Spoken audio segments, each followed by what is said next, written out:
caros irmãos e irmãs em Cristo, quem vos fala é Dom Pedro Cunha, bispo diocesano da Campanha. Hoje é domingo, dia 26 de março, e nós estamos celebrando o quinto domingo da Quaresma, cujo evangelho é de João 11, de 1 a 45. Em que se fala da revivificação de Lázaro. Não é propriamente a ressurreição, como nós veremos na nossa reflexão de hoje, mas Lázaro que morre e volta à vida. Então, a passagem que nós encontramos, alguns versículos importantes, a chegada de Jesus, já havia 4 dias que Lázaro estava no sepulcro, e quando, porém, Maria chegou onde Jesus estava e o viu, lançou-se aos seus pés e disse-lhe: Senhor, se tivesses estado aqui, meu irmão não teria morrido. Ao vê-la chorar assim, como também todos os judeus que a acompanhavam, Jesus ficou intensamente comovido em espírito. Jesus pôs-se a chorar. Observavam, por isso, os judeus. Vede como ele o amava. Jesus ordenou: tirai a pedra. Tiraram, pois, a pedra. Levantando Jesus os olhos ao alto, disse: Pai, rendo-te graças, porque me ouviste. Eu bem sei que sempre me ouves, mas falo assim por causa do povo que está em roda, para que creiam que tu me enviaste. Depois dessas palavras, exclamou em alta voz: Lázaro, vem para fora. Então, portanto, meus caros irmãos, com esse santo evangelho, desse quinto domingo da Quaresma, nós queremos dizer que todas as leituras de hoje, elas são dirigidas aos candidatos ao batismo, né? E também a nós que já somos batizados, no qual a Páscoa de Jesus se realiza em nós pela imersão na água e pela saída em direção a uma nova vida. Isso representa, portanto, o texto que nós acabamos de ouvir da chamada ressurreição de Lázaro. Portanto, neste evangelho nós estamos diante de um sinal que aponta para a ressurreição de Jesus. Aliás, temos falado que esses evangelhos que estamos lendo de João, esses 3 domingos seguidos, eles são profundamente mistagógicos, profundamente catequéticos, e apontam, portanto, para a beleza e a grandeza do mistério da paixão, morte e ressurreição de Cristo, que está na centralidade não somente do ano litúrgico, mas também da nossa vida pessoal, a nossa vida comunitária, a nossa vida cristã. E aí, portanto, o evangelista quer levar essa comunidade a uma profissão de fé, como nós vimos no domingo passado, no episódio do cego de nascença, a profissão de fé em Jesus como ressurreição e vida. Jesus não é simplesmente Jesus, como nós vimos no domingo passado, ou um profeta. Ele é o Filho do homem, ele é o Filho de Deus, verdadeiramente o Filho de Deus. Por isso ele nos traz essa temática e esta realidade da ressurreição e da vida. Então nós observamos que Jesus era amigo de uma família. Era a família de Lázaro, Marta e Maria, que representa, sim, também, em certo sentido, uma comunidade que está um pouco desanimada, ou triste, ou sem saber se existe ou não uma vida póstuma. Uma comunidade marcada talvez por uma falta de fé em Jesus. Uma fé que vai também progredindo, como nós vimos no cego de nascença, domingo passado, que vai evoluindo até ele confessar e se prostrar diante de Jesus. Então, assim, Jesus também tinha direito e necessidade de ter uma família amiga. E o quanto era importante ter essa família referencial, onde muitas vezes Jesus passava, comia, bebia, se hospedava. Então, o texto diz expressamente que Jesus os amava. Então significa o conhecimento prévio antes do amor. Jesus tinha um contato, tinha uma amizade. Amizade esta que evoluiu ao nível do amor. Esse amor ágape, portanto o amor divino. Mas aí expressa Lázaro a condição frágil e finita da existência humana. Lázaro adoece, morre. Portanto aí está uma imagem também. É um símbolo que muitas vezes nós não queremos admitir a nossa condição.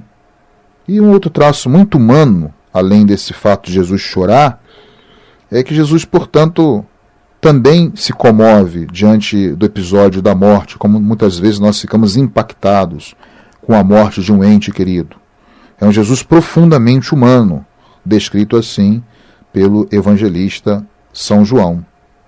Portanto, ouvimos a palavra de Marta, ao dizer no seu desespero, Marta, Senhor, já está cheirando mal, vai dizer Marta a Jesus.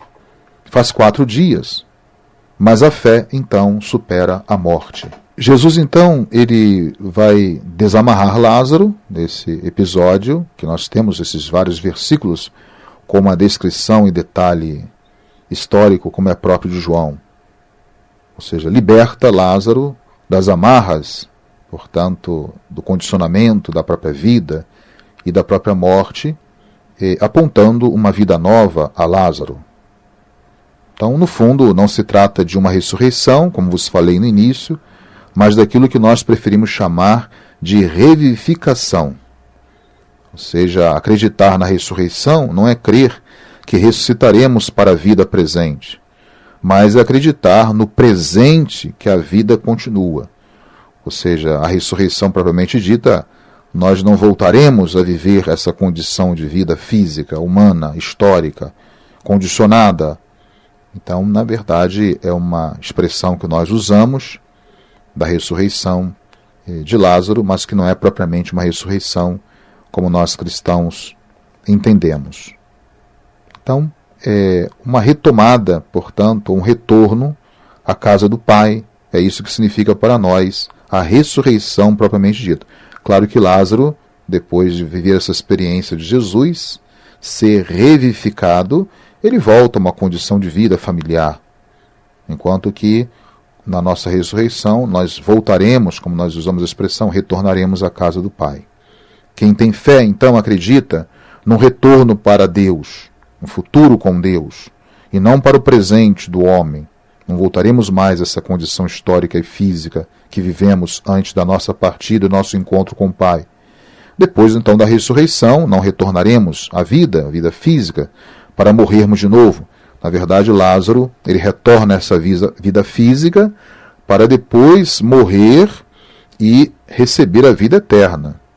Então, por isso, nós ressuscitaremos para uma vida eterna definitiva e não ressuscitaremos para esta vida terrena, histórica, física, material.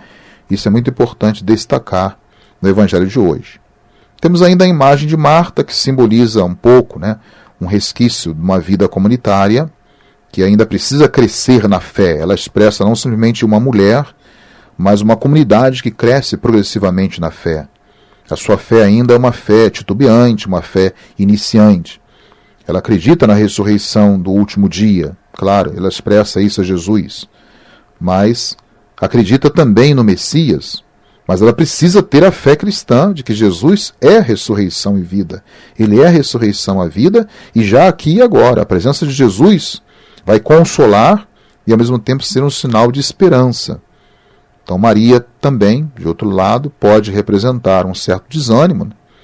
E Marta, portanto, vai ao encontro de Jesus dialogando, lançando-lhe algumas palavras, esperando, portanto, uma resposta de Jesus. E Jesus então traz de volta a esta vida o seu irmão Lázaro. É interessante ainda observar que na liturgia da palavra de hoje, para mostrar a centralidade desse tema da ressurreição, São Paulo escreve que aquela vida anterior ao batismo não pode mais agradar a Deus. Então, batizados em Cristo Jesus, em sua morte, é que fomos batizados. Portanto, aqui eu falei que essa imagem é extremamente catequética e batismal. É pelo batismo que fomos sepultados com Ele na morte, para que, como Cristo foi ressuscitado dentre os mortos, pela glória do Pai, assim também nós vivamos uma vida nova, diz São Paulo na carta aos Romanos, nesse 6º capítulo, os versículos de 3 a 4. Então, o que representa esse brado de Jesus? Lázaro vem para fora.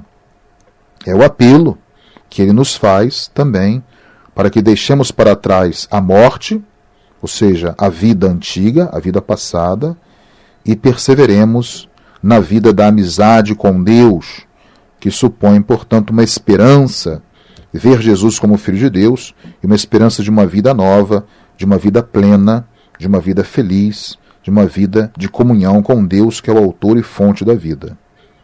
Esta é, portanto, a grande lição que a liturgia da palavra de hoje nos transmite. Que, como batizados e batizadas, possamos levar essa luz da vida a todos os nossos irmãos e irmãs e mostrar que Jesus é o sentido pleno de nossa existência, ainda que passemos pelo crivo da dor e da morte. Louvado seja nosso Senhor Jesus Cristo, para sempre seja louvado. O Senhor esteja convosco, Ele está no meio de nós. Seja bendito o nome do Senhor, agora e para sempre. A nossa proteção está no nome do Senhor, que fez o céu e a terra. Por intercessão da Virgem do Carmo e dos nossos beatos Padre Victor e Inha Chica, abençoe-vos o Deus Todo-Poderoso, Pai e Filho e Espírito Santo. Tenham todos um abençoado domingo.